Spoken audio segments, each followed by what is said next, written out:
Hi guys, welcome to take it easy Tamil. நான் தான் உங்கள் பிரவீன். இன்னைக்கு நம்ம வீடியோவில் எதை பற்றி பார்க்க போகிறோம்னா, நெற்பயிரில் அதிகமாக தூர்க்கட்டணும்னா என்ன மாதிரியான உரங்கள் வந்து நம்ம கொடுக்கணும் அப்படின்னு சொல்லி தான் பார்க்க போகிறோம். வீடியோக்குள்ளே போகிறதுக்கு முன்னாடி நம்ம சேனலுக்கு புதுசாக இருந்தீங்கன்னா நம்ம சேனலை மறக்காமல் சப்ஸ்கிரைப் பண்ணிக்கோங்க. இந்த தகவல் பயனுள்ளதாக இருந்துச்சுன்னா லைக் பண்ணிவிட்டு மற்றவங்களுக்கும் ஷேர் பண்ணி விடுங்க. சரி, வாங்க வீடியோக்குள்ளே போகலாம். ஃபஸ்ட்டு என்ன உரம் கொடுக்கணும் அப்படின்னு சொல்லி நம்ம தெரிஞ்சுக்கிறதுக்கு முன்னாடி விவசாயிகள் வந்து எப்படி ஏமாறாமல் இருக்கலாம். ஏன்னா நெல் சாகுபடி பண்ற விவசாயிகள் வந்து நிறைய பேர் சொல்றது வந்துட்டு, நான் ஸ்டார்டிங்ல வந்துட்டு அந்த உப்பு கொடுத்தேன், இந்த உப்பு கொடுத்தேன், ஆனா எந்த ஒரு ரிசல்ட்ஸும் இல்லை அப்படின்னு சொல்லி நிறைய பேர் எனக்கு வந்து பர்சனலாகவும் ஃபோன் பண்ணி சொல்லிட்டு இருக்கீங்க. நம்ம கடைக்கு வரக்கூடிய விவசாயிகளும் வந்து சொல்றாங்க. நான் அதுக்கு தேவையான ரெக்கமெண்டேஷன் வந்து கொடுத்து அவங்களோட ப்ராப்ளம்ஸ் வந்து சால்வ் பண்றோம். ஸோ அதனால இந்த வீடியோவை பார்க்கக்கூடியவங்களுக்கும் அந்த ஒரு விழிப்புணர்வை கொண்டு வந்துடலாம் அப்படிங்கறதுக்காக தான் இந்த பதிவை நான் கொண்டு வரேன். எக்ஸாம்பிளுக்கு வந்து நான் ஒன்று சொல்கிறேங்க, ஒரு இன்சிடென்ட் வந்து சொல்கிறேன். அதை வந்து இமேஜின் பண்ணிக்கோங்க. சரிங்களா? நீங்கள் உங்கள் வீட்டில் வந்து இன்னைக்கு ஒரு சிக்கன் பிரியாணி செய்ய போகிறீங்க.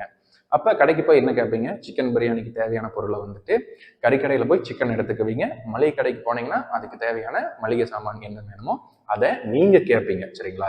நான் எங்கள் வீட்டில் சிக்கன் பிரியாணி செய்ய போகிறேன், உங்களுக்கு என்ன தேவைப்படுது அப்படிங்கிறது வந்து உங்களுக்கு தெரியும். ஸோ அதனால் கடைக்கு போய் நான் எனக்கு இந்தந்த பொருட்கள் தான் வேணும், கறிக்கடைக்கு போனீங்கன்னா சிக்கன் வாங்கிட்டு வருவீங்க.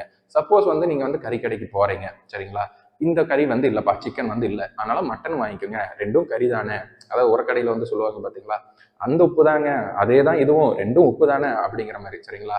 அந்த கறி இல்லைன்னா இந்த கறி போட்டு சமைப்பீங்களா? இல்லை சிக்கன் தான் வேணும் அப்படின்னு சொல்லிட்டு வேற ஒரு இடத்துக்கு போய் சிக்கனே தான் வாங்கி சமைக்க போறீங்க. அதே மாதிரி தாங்க உரங்கள் வந்து நம்ம என்ன ரெக்கமெண்டேஷன் கொடுக்குறோமோ தயவு செஞ்சு சொல்கிறேன், அதை வந்து வாங்கி யூஸ் பண்ணுங்க. இது வந்து கொரோனா மாதிரி தான் இருக்கும் அப்படின்னு சொல்லிட்டு எல்லாருமே வந்து வேற ஒரு மருந்து கூட கொடுப்பாங்க, வேற ஒரு உரம் கூட கொடுப்பாங்க. அப்போ வந்து அதெல்லாம் வாங்கி யாருமே யூஸ் பண்ண வேண்டாம். அந்த மாதிரி இடங்கள்ல தான் விவசாயிகள் வந்து ஏமாறுறது. தயவு செஞ்சு சொல்கிறேன், அந்த மாதிரி இடங்கள்ல இனிமேல் ஏமாறாதீங்க. உங்களுக்கு என்ன பிரச்சனை, உங்களுக்கு வயலுக்கு என்ன தேவை, உங்கள் பயிருக்கு என்ன தேவை அப்படிங்கிறத தெளிவாக தெரிஞ்சுக்கிட்டு அதுக்கப்புறம் நீங்க உரக்கடைக்கு போய் எனக்கு இந்த பொருட்கள் தான் வேணும், இந்த மருந்து தான் வேணும், இந்த உரம் தான் வேணும் அப்படின்னு சொல்லி கேட்டீங்கன்னாவே உங்களுக்கு சில நாலேஜ் வந்து இருக்கு அப்படின்னு சொல்லிட்டு அவங்களும் கரெக்டான உரங்களை மட்டும்தான் ரெக்கமெண்டேஷனுக்கு வந்து கொடுப்பாங்க. அதனாலதான் சொல்றேன், உங்க பயிருக்கு என்ன தேவைப்படுது அப்படிங்கிறத ஃபர்ஸ்ட் தெளிவா தெரிஞ்சுக்கோங்க.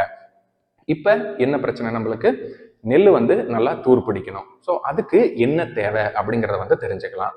நெல் வந்து நல்லா தூர் பிடிக்கணும் அப்படின்னா உங்களுக்கு வந்து அதோட வேர் வளர்ச்சி வந்து நல்லா இருக்கணும்.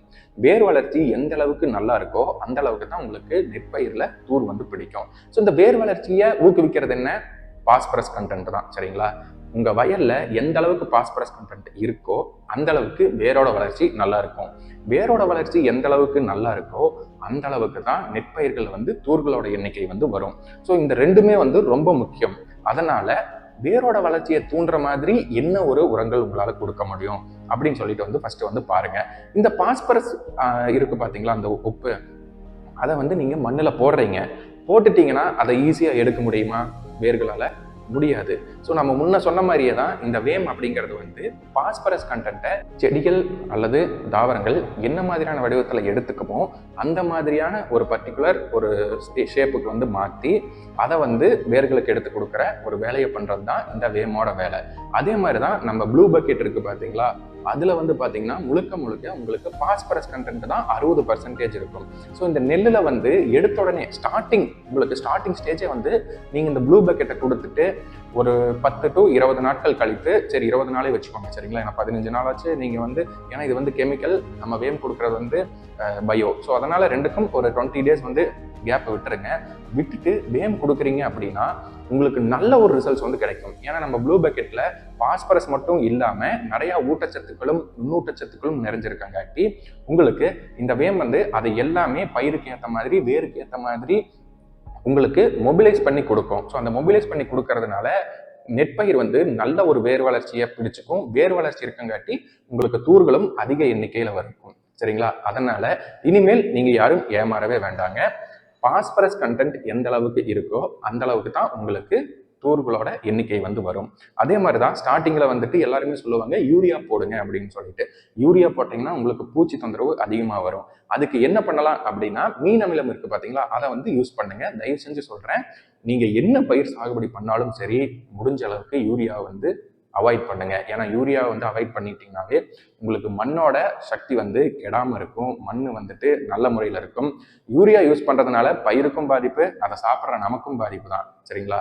ஆனா இந்த மீன் அமிலம் யூஸ் பண்ணீங்கன்னா பயிருக்கும் நல்லது, மண்ணுக்கும் நல்லது, அதை சாப்பிடக்கூடிய நம்மளுக்கும் ரொம்ப நல்லது, சரிங்களா? அதனால யூரியாவுக்கு பதிலாக மீன் அமிலத்தை வந்து யூஸ் பண்ணுங்க. மீன் அமிலம் வந்து ஒரு பூச்சி விரட்டியாகவும் செயல்படும், அதே சமயத்துல ஓரங்கள்ல அடிச்சு விட்டீங்கன்னா எலிகளோட தொந்தரவும் குறையும். ஸோ இதனால நீங்க யூரியாவுக்கு பதிலாக மீன் அமிலத்தை யூஸ் பண்ணுங்க.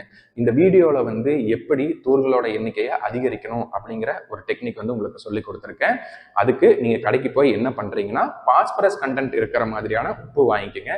இல்லைன்னா நம்ம கிட்ட ப்ளூ பக்கெட் இருக்கு, அதை ஆர்டர் பண்ணி எடுத்துக்கோங்க. இது ரெண்டுல ஏதாவது ஒன்றை வந்து யூஸ் பண்ணி பாருங்க. யூஸ் பண்ணி ஒரு 20 நாட்கள் கழித்து வேம் வந்து நம்ம கிட்டே இருக்கு, நீங்க ஆர்டர் பண்ணுங்க, உங்களுக்கு கொடுத்து விடுறோம். ஏக்கராவுக்கு 5 கிலோ வந்து யூஸ் பண்ணுங்க. நல்ல ஒரு தூர்களோட எண்ணிக்கை வந்து நீங்க கண்கூட பார்க்க முடியும். யூரியாவுக்கு பதிலாக மீன் அமிலத்தை தயவு செஞ்சு எந்த பயிர் சாகுபடி பண்ணாலும் சரி வளர்ச்சி பருவங்கள்ல யூஸ் பண்ணுங்க. நல்ல ஒரு விவசாயத்தை நீங்களும் எடுப்பீங்கன்னு நம்பிக்கையோட மீண்டும் ஒரு நல்ல வீடியோவில் சந்திக்கிறேன். நன்றி, வணக்கம்.